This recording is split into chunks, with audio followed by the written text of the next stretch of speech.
Assalamualaikum warahmatullahi wabarakatuh. Selamat datang di garis finish. Kita telah menempuh perjalanan panjang.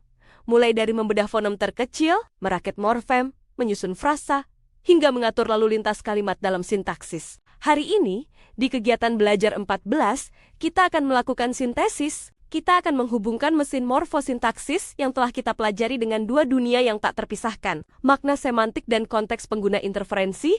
Analisis pada tingkat pascasarjana tidak boleh berhenti pada apa bentuknya, tetapi harus sampai pada mengapa bentuknya begitu dan mengapa pembelajar sering salah menggunakannya. 1. Morfosemantik. Ketika bentuk menentukan makna, mari kita mulai dengan morfosemantik. Sederhananya, ini adalah studi tentang bagaimana perubahan fisik pada kata morfem berkorelasi secara sistematis dengan perubahan makna. Dalam bahasa Arab, hubungan ini adalah salah satu fitur linguistik yang paling elegan di dunia. Pusat gravitasi morfosemantik Arab ada pada sistem derivasi verba atau alaus, enal, asyura, 10 pola dasar. Mahasiswa sering menghafal wazan hanya sebagai pola bunyi, padahal setiap pola adalah wadah makna. Mari kita ambil contoh akar KSR pecah atau patah. Jika Anda memasukkannya ke pola 1 kasarah, artinya sederhana. Dia memecahkan. Namun, coba masukkan ke pola kedua, kasarah, dengan menyisipkan tasdid di tengah. Tasdid di sini bukan hiasan fonologis. Ia membawa muatan semantik intensitas. Jadi, kasarah bukan sekadar memecahkan, tapi menghancurkan berkeping-keping atau memecahkan banyak benda. Contoh lain yang menunjukkan kaitan erat antara morfosintaksis dan semantik adalah perubahan valensi. Lihat, kata dakala masuk. Ini adalah verba intransitif. Tidak butuh objek. Subjeknya melakukan aksi untuk dirinya sendiri. Sekarang, tambahkan satu morfem prefiks hamzah di depan. Ubah ke pola keempat menjadi atkala. Apa yang terjadi? 1. Terjadi. Secara morfologis, bentuknya berubah. Secara sintaksis, valensinya naik. Dia sekarang menjadi transitif butuh objek. Secara semantik, maknanya berubah menjadi kausatif, menyebabkan masuk atau memasukkan. Disinilah letak keindahan morfosemantik. Ia menjelaskan mengapa perubahan bentuk adgala memiliki konsekuensi sintaksis butuh objek dan semantik kausatif. Jadi, morfosemantik adalah jembatan yang menghubungkan struktur dengan makna. 2. Titik interferensi. Bahasa, tantangan sang pembelajar sekarang. Mari kita beralih ke sisi manusiawinya. Mengapa?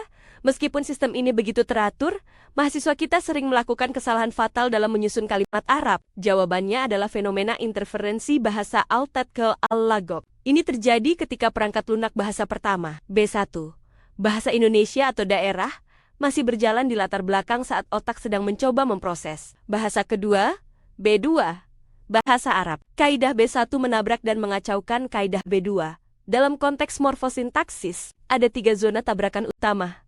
Pertama, urutan kata. PS choose sistem kasus.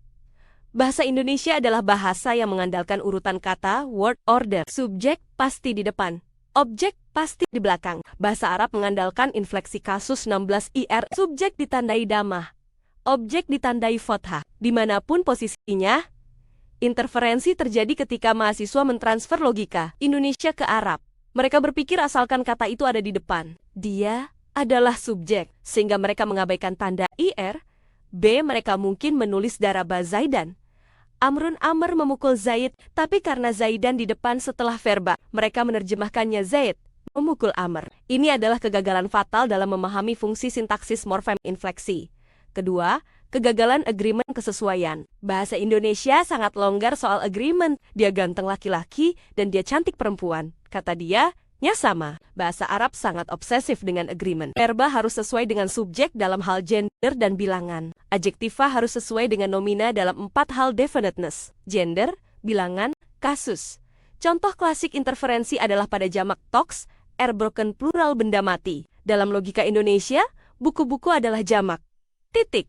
Dalam logika Arab, buku-buku kutub diperlakukan sebagai perempuan tunggal mufrad muannats. Mahasiswa sering menulis Al-Kutub Al-Kas, N salah, karena menggunakan jamak maskulin. Seharusnya, Al-Kutub Al-Kas, sifatnya feminin tunggal. Kesalahan ini murni karena logika jamak B1 mengintervensi aturan unik B2. Ketiga, masalah klitik. Di Indonesia, kepemilikan ditandai kata terpisah. Buku saya. Di Arab, kepemilikan adalah sufiks yang menempel. Kit, B. Mahasiswa pemula sering memisahkan ini karena pengaruh B1. Menulis skip, B. Ana salah secara morfosintaksis. Kesimpulan, integrasi 3 perspektif rekan-rekan mahasiswa. Sebagai penutup modul ini, saya ingin Anda membawa pulang satu pemahaman utuh. Bahasa Arab bukan sekadar kumpulan aturan hafal mati. Ia adalah sebuah sistem organik. Morfosintaksis adalah kerangka tulangnya struktur dan aturan. Morfosemantik adalah jiwanya makna yang timbul dari bentuk. Interferensi adalah medan tempurnya konteks nyata saat bahasa dipelajari dan digunakan. Sebagai calon ahli bahasa tingkat pascasarjana, analisis Anda harus mampu memadukan ketiganya. Ketika Anda melihat sebuah kesalahan dalam teks mahasiswa, jangan hanya menyalahkan, diagnosislah. Apakah ini kesalahan bentuk? Apakah ini kegagalan memahami nuansa makna derivatif? Atau apakah ini hasil interferensi dari bahasa ibunya? Dengan kemampuan diagnosis inilah Anda berhak menyandang gelar ahli bahasa. Terima kasih telah mengikuti seluruh rangkaian kegiatan belajar ini. Teruslah membaca, teruslah menganalisis, dan jangan berhenti mengagumi keindahan arsitektur bahasa Arab. Wassalamualaikum.